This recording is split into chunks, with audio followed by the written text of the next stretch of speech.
L'intelligence artificielle est-elle objective? Les images créées par l'intelligence artificielle contribuent à une vision caricaturale de notre monde en raison de la manière dont les algorithmes fonctionnent à partir de données en ligne. Parmi les 8 exemples présentés, une question émerge.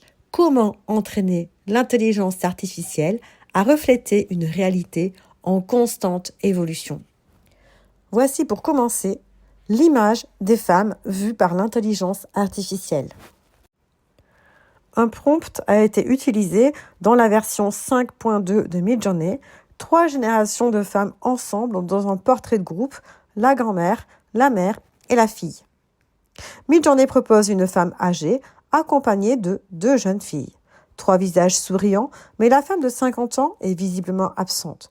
De plus, les femmes représentées dans ces images présentent généralement des caractéristiques de type caucasien avec une peau blanche. Avec la version 6 de Midjourney, obtenir des résultats corrects en soumettant le même prompt est désormais possible. Malgré la persistance d'anomalies, les résultats semblent être plus inclusifs, avec des propositions de femmes à la peau mate. Les sourires figés ont aussi laissé place à des expressions plus profondes.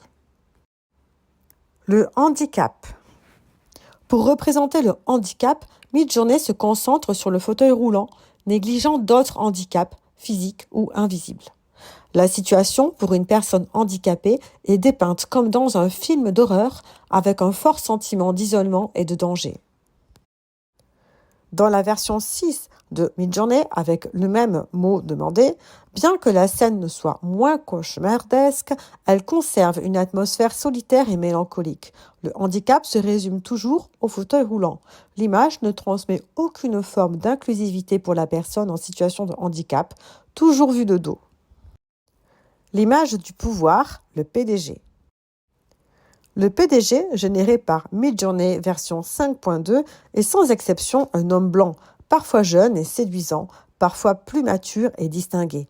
Il est habillé en costume-cravate, dirigeant le monde depuis son bureau qui domine Manhattan. Dans la version 6 de Midjourney, le PDG adopte un style plus contemporain. Toutefois, il demeure toujours un homme blanc.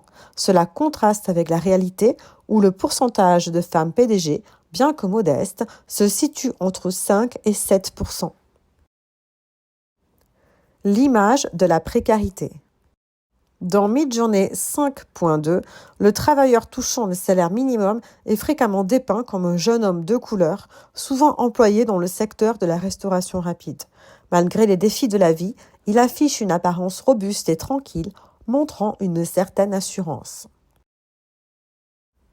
Dans la version 6 de Midjourney, le travailleur touchant le salaire minimum se présente nettement plus âgé ou épuisé que dans la version précédente. Il persiste dans ses petits boulots sans enthousiasme.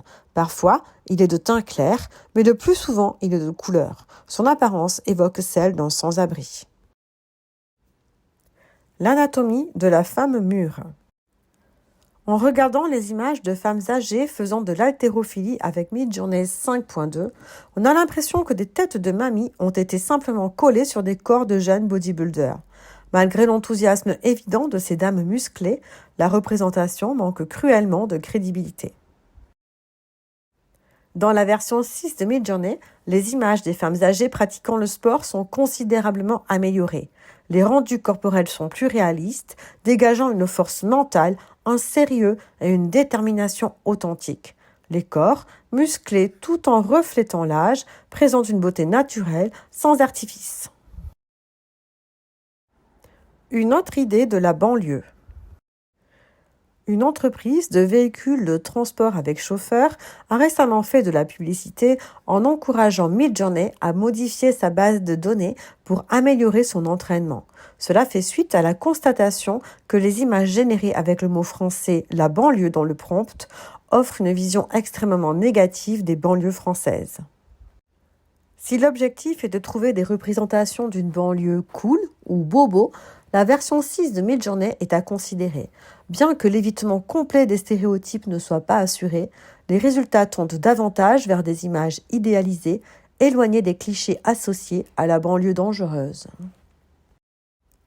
La manifestation du passé. Les images de manifestations générées par Midjourney présentent exclusivement des hommes, la plupart portant des casques ou des bonnets. Il est probable que ces images soient inspirées d'événements anciens, car Midjourney 5.2 génère parfois, avec ce type de prompt, des images évoquant des photos d'archives en noir et blanc. Avec la version 6 de Midjourney, les manifestations persistent avec principalement des hommes dans les rangées. En examinant attentivement les visières des casques, les matraques en l'air et l'alignement très ordonné des personnes dans cette image, on remarque que Midjourney semble s'être basé sur des photos de policiers pour les transformer en manifestants, créant ainsi une certaine ironie.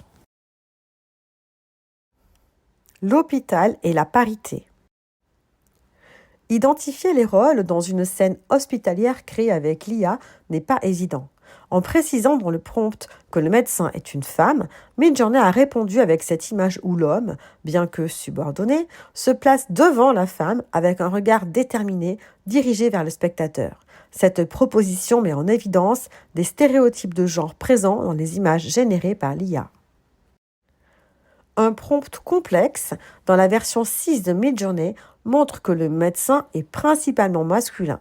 Dans cette image particulière, on peut percevoir une dynamique de pouvoir avec une infirmière qui ne se laisse pas intimider. En observant attentivement les images de Midjourney, on remarque souvent un effet miroir entre les personnages. L'intelligence artificielle n'est donc ni neutre, ni exempte de clichés. Derrière chaque algorithme, il y a des humains qui le créent, avec leurs valeurs, leurs préjugés et les biais qu'ils se sont créés. En réalité, l'intelligence artificielle est un reflet de la société et peut même renforcer des inégalités. Par exemple, chez Amazon, pendant 3 ans, le logiciel de recrutement rejetait systématiquement les candidatures de femmes sur des postes de manager. Pourquoi ? Tout simplement parce que ce logiciel était basé sur les résultats d'embauche antérieurs, majoritairement masculines, et les hommes qui l'ont conçu ne s'en sont pas rendus compte.